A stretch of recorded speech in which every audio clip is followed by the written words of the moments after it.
Tengan ustedes muy buenos días, mis queridos hermanitos del grupo de oración Túnicas de Cristo. Esta mañana vamos a compartir este hermoso tema titulado Una decisión puede cambiar nuestra historia. Y vamos a hablar hoy día sobre esta hermosa historia de Noemí y Ruth. Por eso he colocado acá en esta primera, en la introducción, la estampa donde está Noemí abrazando a su nuera Ruth y a Orfa yéndose de acá. Entonces vamos a empezar nuestra historia. Voy a referir abreviadamente lo que dice la lectura de Ruth. Amimelec y Noemí eran una pareja del pueblo de Belén, en Judá. Esta pareja tenía como hijos a Mahalón y Guilión. Ellos vivían tranquilos en el pueblo de Belén mientras gobernaban los jueces. Pero llegó el momento de la sequía, de la hambruna, y Amimelec tuvo que tomar una decisión con su esposa de ir a otro lugar, porque si no su pueblo iba a morir de hambre, su familia iba a morir de hambre. Y entonces toman la primera decisión trascendental en familia, y es salir de Belén. Y van hacia Moab. Llegan las 4 personas y al poco tiempo de estar ya viviendo en Moab y trabajando en Amimelec con sus hijos que habían heredado la profesión de él de ser orfebres, al poco tiempo muere Amimelec y queda Noemí con sus 2 hijos. Pasa un tiempo y los hijos, cada uno se casa con 2 moabitas, uno de ellos con Orfa y el otro con Ruth. Es así que más o menos a los 10 años de estar viviendo en Moab, muere primero un hijo y después el otro, y Noemí queda sola. Queda sola y al morir el último de sus hijos, ella toma la decisión de volver a su tierra, de volver a Belén, porque se había enterado de que en Belén las cosas habían mejorado y había de nuevo cosechas en sus campos. Entonces conversa con sus nueras y les dice que van a irse a Belén. Después ella recapacita y dice, pero mis nueras son jóvenes y tienen derecho a vivir. Y toma la decisión, segunda decisión, después de haber dicho que se regresaba a Belén, es decirle a sus nueras de que se queden en Moab, que regresen a Moab con sus familias y rehagan sus vidas, porque ella ya está vieja e imposible que tenga hijos y que crezcan para que ellas puedan casarse con ellos, porque ellas no tenían familia de ninguno de los hijos. Es así que Orfa le toma la palabra a Noemí y después de una despedida se regresa a Moab. No así nuestra heroína de la historia, Ruth. Y esto es lo que acontece cuando Noemí le dice entonces, ¿por qué no te vas tú con tu cuñada y así regresas a tu casa y a tus dioses? Y a lo que Ruth le contesta, no me obligues a dejarte yéndome lejos de ti, pues a donde tú vayas iré yo, y donde tú vivas viviré yo. Tu pueblo será mi pueblo, y tu Dios será mi Dios. Donde tú mueras, ahí también quiero vivir y ser enterrada yo. Que el Señor me castigue como es debido, si no es la muerte la que nos separe. Viendo Noemí que Ruth se mantenía firme en su decisión, no quiso insistirle más. Palabra de Dios. Digo yo, hermano, hermana, ¿cuántas de nosotras nueras hubiéramos sido capaces de contestarle a nuestra suegra las palabras que Ruth le dijo a Noemí, su suegra? A simple vista, es fácil entender que Noemí y Ruth se tenían mucho cariño, que Ruth no veía en Noemí una suegra, sino una madre. Veía quien era la madre del ser amado, del esposo de ella. Y por eso ella, viéndola que Ruth ya no era una mujer joven, que con quien la iba a ver en su vejez, por eso es que qué hermosas palabras le dice: no me obligues a dejarte yéndome lejos de ti, pues donde tú vayas yo iré, donde tú vivas yo viviré. Tu pueblo será mi pueblo y tu Dios será mi Dios. Qué gran enseñanza. ¿Qué aprendió Ruth en esta familia? En esta familia de Noemí y sus hijos. En esa familia se respiraba a Dios, se respiraba a Yahvé. Ella, siendo de origen pagano, porque Moab es un pueblo pagano, era un pueblo pagano, ella adopta la religión de su esposo. Y entonces ella decide honrar a Yahvé con su vida y con su trabajo. Y es así que ella le contesta: donde tú mueras, allí quiero morir y ser enterrada yo. Que el Señor me castigue, dice, como es debido, si no es la muerte quien nos separa. Digo yo, tiene que haber sido toda una mujer de un gran temple. Y es así que por fin Noemí toma la decisión de volver con su nuera a Belén. Ya en Belén, Ruth toma el papel de hija y es la joven la que sale a ganarse el pan nuestro de cada día. Deja a su suegra en la casita que tienen, una casita abandonada después de 10 años que habían vuelto, para poderla arreglar y ver sus chacras, cómo iban a sembrar. Y ella sale a buscar, a recoger de las sobras de lo que ya habían espigado los trabajadores. Y es como la mano de Dios no la deja, porque ellas no fueron dos mujeres que se quejaron de su mala suerte, no se quedaron durmiendo en su dolor, en su tristeza. No, ellas buscaron superar su tristeza, buscaron superar su dolor y mirar al mundo positivamente. Por eso es que fueron a Belén. Y es ahí donde un día, cuando ella está espigando, se le acerca el dueño de los terrenos, y le pregunta a ella: ¿quién eres? Y ella le contesta que es Ruth, la moabita, nuera de Noemí. Para poder ver cómo es la gracia de Dios en mujeres que honran el nombre de Yahvé y que se confían en la providencia de Yahvé. La chacra donde ella había ido a trabajar, las tierras que ella había ido a espigar, era de Boz, un familiar de la familia de Noemí.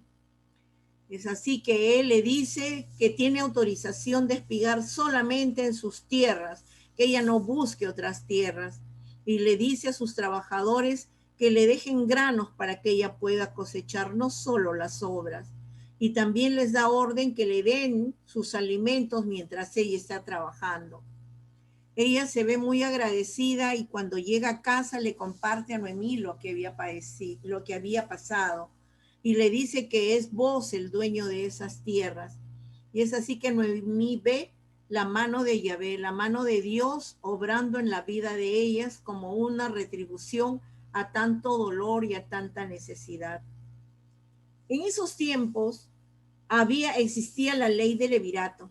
La ley de levirato era que si alguien moría, un varón moría sin dejar herederos, pues alguien de su familia tenía que seguirlo. Si tenía hermanos, pues la viuda tenía que casarse con uno de los hermanos, y así hasta que terminara.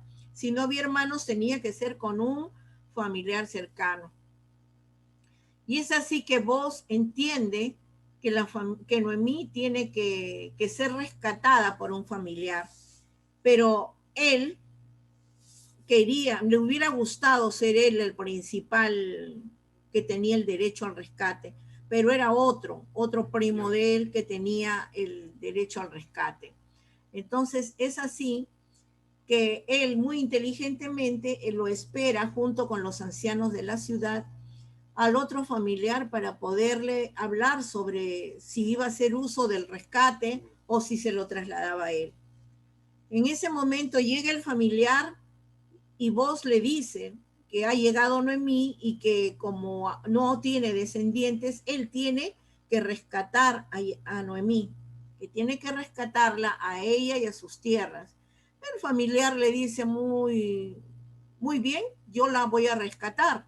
Entonces vos le dices, pero no he terminado. No solamente es Noemí y las tierras, también ella ha traído a su nuera, que es Ruth, se llama Ruth, es y es moabita.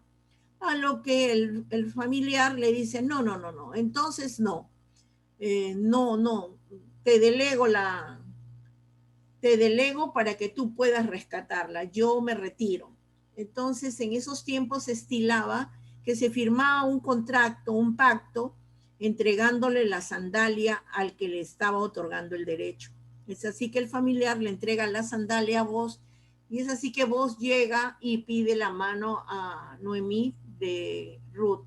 Tiempo después se casan ellos con la bendición de Dios, y sabiendo él que Ruth profesaba ya la fe judía, la creencia en Yahvé. Y es así como este matrimonio es bendecido grandemente porque nace el primer heredero, cuyo nombre será Obed. Y Ruth y Boz se la entregan a Noemí, su suegra, para que ella pueda criarlo como heredero de su linaje. Y es así como Obed es tan bendecido este niño que viene a ser el padre de Jesé. Y Jesé no es otro que el padre del rey David. Y todos sabemos que Jesús viene de la estirpe del rey David.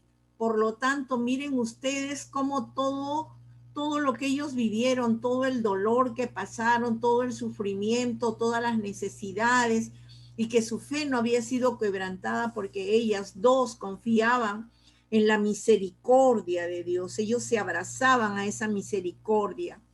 Y a pesar de sus caídas, de sus golpes, de todas las pruebas que habían pasado, ellas supieron salir airosas.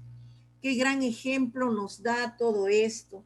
Qué gran ejemplo nos da la decisión de Mimelec de cuidar de su familia, que no mueran de hambre, y por eso sale de su tierra para irse a Moab.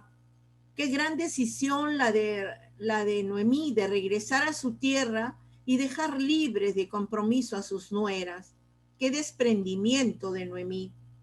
Pero también qué gran amor y qué gran ejemplo nos da Ruth, porque ella había aprendido a vivir en familia con Noemí. Y para ella no era su suegra, era como si fuera su madre. Por eso es que ella decidió, y esa decisión fue bendecida por Dios, de que ella fuera parte de la descendencia del linaje de Jesús. Hermano, hermana, a lo que nos lleva esta enseñanza y este ejemplo de Ruth es a que nosotros tenemos que aprender a vivir nuestra vida en familia, aprendiendo a tomar decisiones correctas, aprendiendo a ver lo que es bueno para nuestra familia. Por eso es que nosotros ahora sabemos que una decisión buena para nuestra familia es hacer de nuestra familia una escuela de fe. Ahora que en los colegios van a quitar los cursos de religión y que solo se impartirán en los colegios religiosos, es deber tuyo y mío que tu familia sea una escuela de fe, donde aprendan a amar a Dios por sobre todas las cosas. Que sea una familia que sepa irradiar amor, que sea también una escuela donde se siembren los valores, esos valores de saber decir buenos días, buenas tardes, buenas noches, esos valores de decir por favor mamá, gracias mami, gracias mamá, gracias papá, buenas noches, hasta mañana. Esos valores de saber levantarnos a dar el asiento a una persona mayor.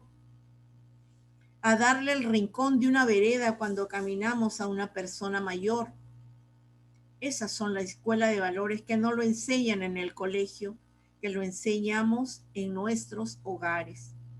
Que tu familia y la mía sea una escuela de principios morales, donde le enseñemos a nuestros hijos a poder discernir entre lo que es bueno y lo que es malo, entre lo que es lícito y lo que es inmoral, lo que es ilícito.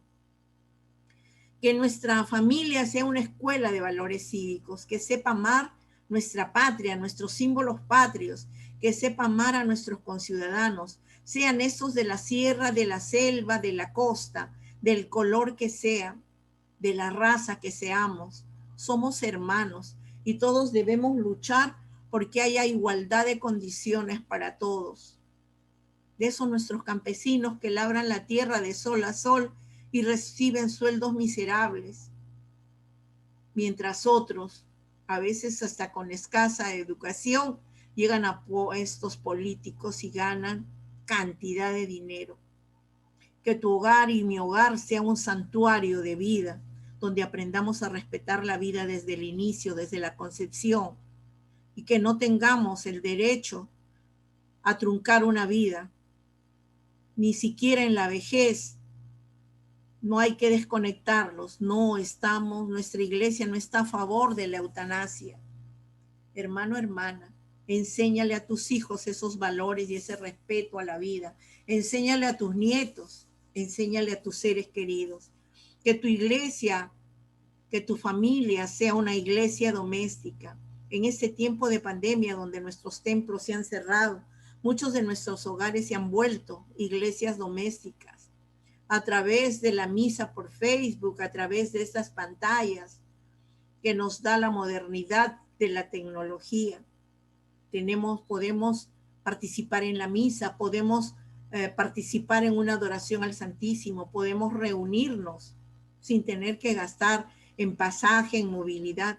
Solamente tenemos que tener el interés de seguir conociendo a Dios, de convertir nuestro hogar en esa escuela evangelizadora, donde nuestros hijos y todos los que viven en nuestra casa participen de estos grupos de oración.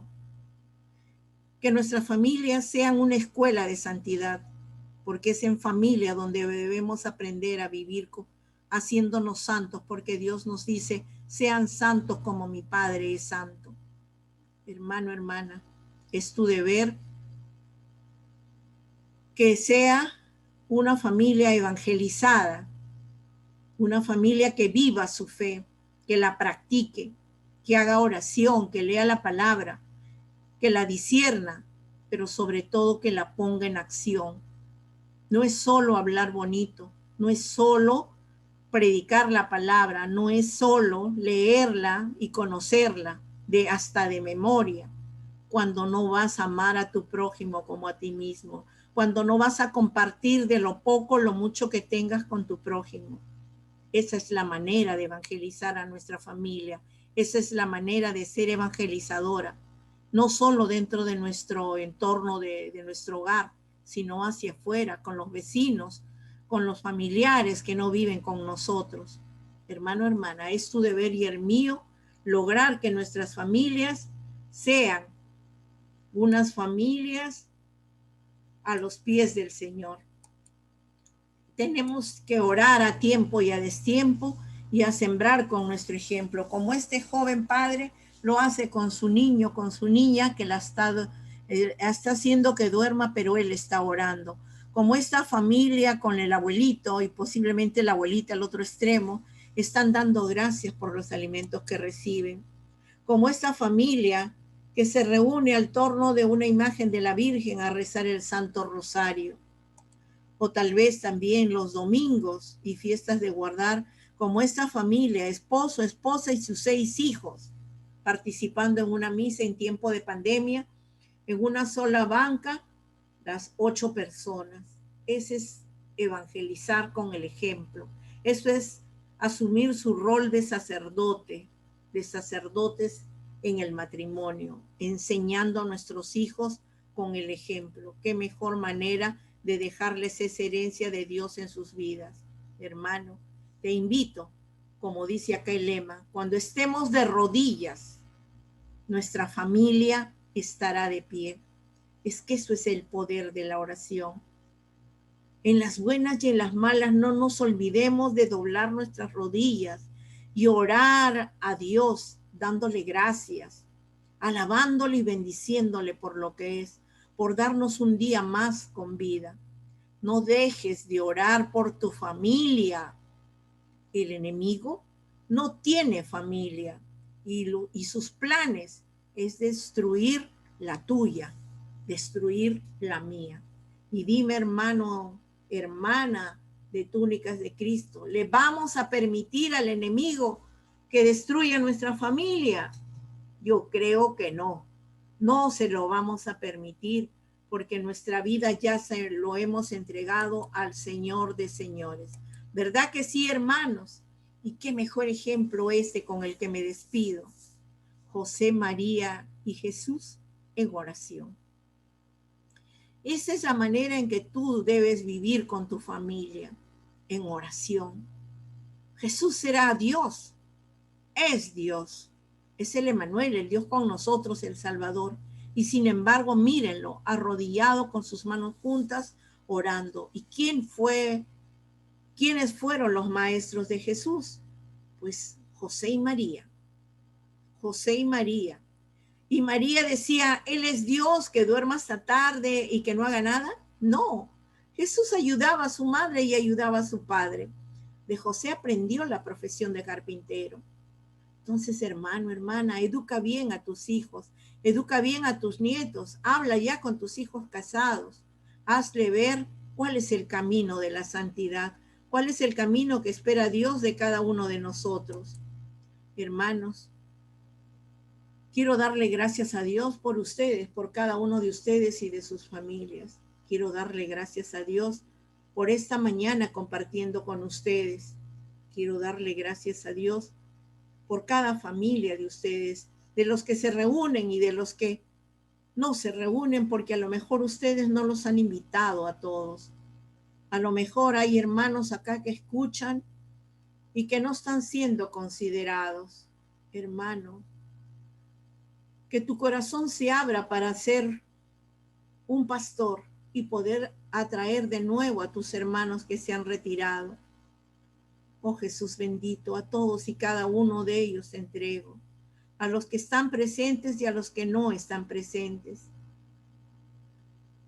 Jesús bendito, enséñanos a hacer siempre tu voluntad, enséñanos a ser sencillos y humildes para poder formar nuestras familias como a ti te agrada.